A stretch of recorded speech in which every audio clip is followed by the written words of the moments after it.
बिस्मिल्लाहिर्रहमानिर्रहीम। आज की बात में हम बात करेंगे हज़रत शाह अब्दुल लतीफ़ भिटाई रहमतुल्लाह अलैह की शायरी के बारे में, उसके शायरी के शेरों के पस मंज़र के बारे में। सुरासा का एक तौहीदी शेर है कि लोचा थी लाहद हादी हद न तुंहिंजी, सुपेरिया जे सख जो नकी कद न मद, हित सिकण बेअदद उत पिरी परवाह नाहे का।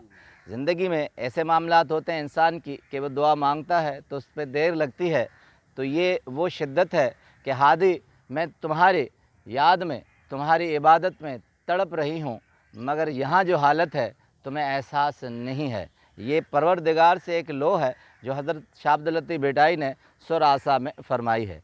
हज़रत शाह अब्दुल लतीफ़ भिटाई, जिसको ज़ाहरी तौर पर किसी को रूहानी मुर्शिद समझते थे, बज़ाहिर तो लोग उन्हें ख़ुद रूहानी मुर्शिद समझते हैं, मगर हज़रत शाह अब्दुल लतीफ़ भिटाई रहमतुल्लाह अलैह चंद ऐसी शख्सियात से मुतासिर थे कि उनके अशार को अपने अशार में उन्होंने ढाला है, जिनमें सबसे बड़े मुक़द्दस जो नाम है वो है मौलाना रूम है।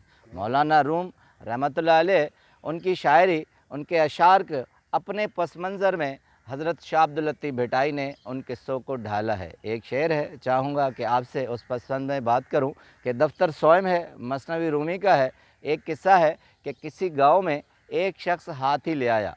चूँकि हाथी ले आया तो रात का वक्त हो चुका था, उसने अपने अस्तबल में या जहाँ हाथी रखा जाता है वहाँ रखा।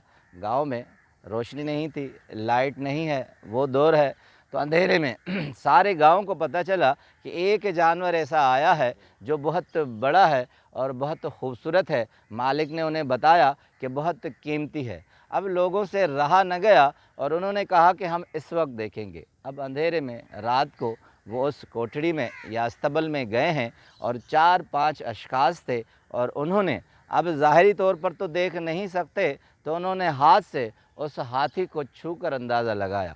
एक शख्स ने जैसे ही उसकी सूंड को हाथ लगाया, अब चूँकि हर तरफ अंधेरा था, मालूम नहीं हो रहा था, तो सूंड को हाथ लगाकर बाहर आया। कहा कि ये जानवर तो पर नाले की तरह है, क्योंकि सूंड इस तरह होती है। और उसने सबको बताया कि एक जानवर जो ये शख्स लाया है वो पर नाले की तरह है। दूसरा शख्स गया और उसने उसके कान को हाथ लगाया। अब अंधेरे में कान पर हाथ लग गया।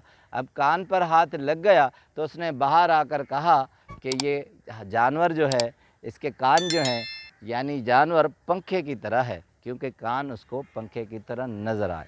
तीसरा शख्स जो उसने हाथी को हाथ लगाया तो उसकी पीठ पर हाथ लगा। बाहर आकर उसने कहा कि ये जानवर एक तख्ते की मानंद है। चौथा जब गया तो उसके पाँव पर हाथ लग गए हाथी के। बाहर आकर उसने कहा कि ये जानवर जो है एक सुतून की तरह है, उस तरह है और कुछ नहीं। अब मौलाना रूम बड़ी कमालगिरी से ये नतीजा निकालते हैं। कहते हैं कि एक हिस्स की जो आँख होती है वो हथेली की तरह होती है, और हथेली पर हाथ लगाकर वो सब कुछ नहीं देखा जा सकता जो ज़ाहिरी आँख से देखा जा सकता है।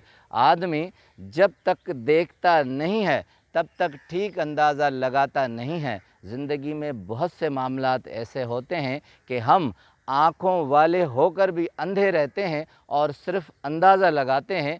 ज़िंदगी में जब तक आप सामने आँखों से कोई चीज़ मत देखें, चाहे कान में पड़ी हुई आवाज़ हो या हथेली से छुई हुई चीज़ हो, उसका अंदाज़ा लगाना इस तरह होगा जिस तरह वो भी नाबीना बन गए थे, जो हाथी को परनाला समझते थे, हाथी को तख्ता समझते थे, हाथी को सुतून समझते थे। अब सुर आसा में दास्तान 3 में हज़रत शाह अब्दुल लतीफ़ भिटाई रहमतुल्लाह अलैह इसी वाक़े को अपने शेर में ढालते हैं। कहते हैं, मोए हाथी सी मामरो अची पियो अंधन, मनाड़ीन हथन सी अखें की न डिसन। वो सिर्फ़ हाथों से देख रहे हैं, आँखों से नहीं देख रहे। वो तो उस मानंद हैं जैसे उनकी दीद नहीं है, सिर्फ़ हाथों से अंदाज़ा लगा रहे हैं। मनाड़ीन अखिन सी हथें की न डिसन, फ़ना फ़िल हकीकत फ़ील के सजा सुञाणन।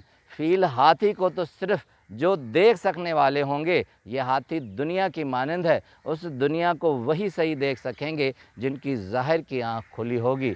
फना फिल हकीकत के सजा सुञाणन संदे सरदारन बसीरत बीना करे। चाहे जितना भी सरदार हो, जितना भी आला हो, जब तक बसीरत नहीं होगी, ज़ाहिरी सूरत नहीं होगी, ज़ाहिरी रोशनाई नहीं होगी, तब तक वो दुनिया की हकीकत को नहीं समझ सकता। अब मौलाना रूम और हज़रत शाह अब्दुल लतीफ़ भिटाई के इस अशार का मफ़हूम ये है कि ज़ाहिरी दुनिया में कभी भी सुनी सुनाई चीज़ों पर कभी भी यकीन मत करें, चाहे आप उसे हाथ से भी छूएं, मगर आपका अंदाज़ा गलत हो सकता है जब तक आप अपने आँखों से न देखें। एक कोटेशन है मौलाना रूम की, कहते हैं बेवक्त अज़ान देने वाला मुर्गा वो मारा जाता है, जो बेवक्त अज़ान देगा, बेमौका बोलेगा, जो गलत बोलेगा, गलत अंदाज़ा लगाएगा, वो उस मुर्गे की मानंद होगा जो ख्वामख्वाह बेवक्त ज़बह हो जाएगा। आपका बहुत बहुत शुक्रिया।